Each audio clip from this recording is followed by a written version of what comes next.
Jeg vil i denne video demonstrere brugen af ruden bygningsdel.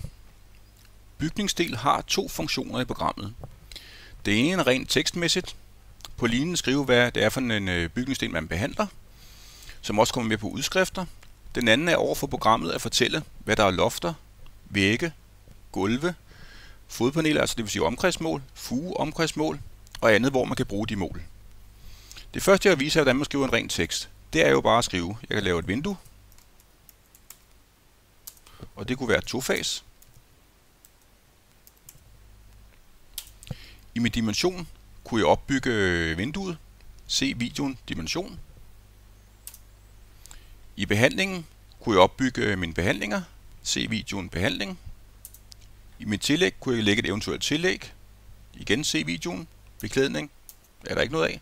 Og mængder, der vil jeg angive stykkene vinduer. Det vil sige, hvis jeg opbygget vinduerne, og der var 5 stykker, så havde jeg skrevet 5 her. Jeg vil nu slette linjen igen på Shift Delete. Og jeg vil nu opbygge et rum. Jeg vil starte med, at jeg gerne vil have sat et loft ind. Jeg kan taste koden, min kortkode, direkte ind, men jeg vælger at søge på den for at vise det. Jeg skal nok komme tilbage til, hvordan man taster den direkte ind. Jeg trykker på F2. Nu taster jeg L som loft for at komme ned til det rigtige afsnit. Jeg vil gerne male et eksisterende loft. LE. Bemærk, der nu står L i ruden bygningsdel, og når jeg trykker Enter, kommer teksten også med, og programmet ved, nu det er et loft. Jeg vil ikke gøre så mod behandling, jeg vil bare taste en enkelt gang strygning ind på vægge. Nu vil jeg gerne dække mit gulv af, så jeg trykker på F2 igen, og trykker på G som gulv. Bruger pilen en gang ned til gulv afdæk, det er mere rent tekstmæssigt. Og Enter igen. Igen, jeg taster en enkelt gang afdækning ind. Nu vil jeg gerne male en væg. Jeg ved, at der også er en væg, der hedder væg eksisterende. Så jeg taster VE som væg eksisterende og Enter. Hvis jeg gerne vil have en anden tekst på, kan jeg sagtens ændre i efternavnet. Det vil sige, til og med det bagerste navn kan jeg fjerne. Jeg må ikke fjerne kommaet, jeg må ikke fjerne mellemrummet, og programmet ved stadigvæk, det er en eksisterende væg. Jeg kan skrive exi, rotex, og nu har jeg så ændret min betegnelse på væggen. Den får også en gang maling.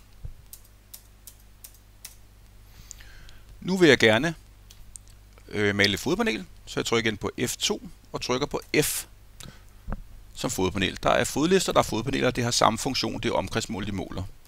Hvis jeg trykker Enter på FP fodpanel, så vil den måle omkredsmålet på den, og der vil stå fodpanelteksten. Men jeg går en gang til ned og trykker på FP15, fodpanel 15 cm. Og dimensionen kommer også med, og jeg taster en enkelt gang maling ind af fodpanelet. Man kan opbygge sine egne tekster med sine egne dimensioner og behandlinger, eller kun tekster med eksempelvis vægmål. Det vil jeg demonstrere i videoen kortkoder. Nu har jeg så opbygget, hvad der svarer til et meget lille rum, men jeg går op i min højde heroppe for at få nogle mængder ned. Jeg taster min længde ind nu. Jeg kan sige, at den er 3,5, og i bredde er den 2,5. Nu har programmet kastet de mængder ind, der hører til de rigtige steder. Det vil sige, at loftet har fået loftmålet, gulvene har fået gulvmålet, væggene har fået vægmålet, og fodpanelet har fået omkredsmålet.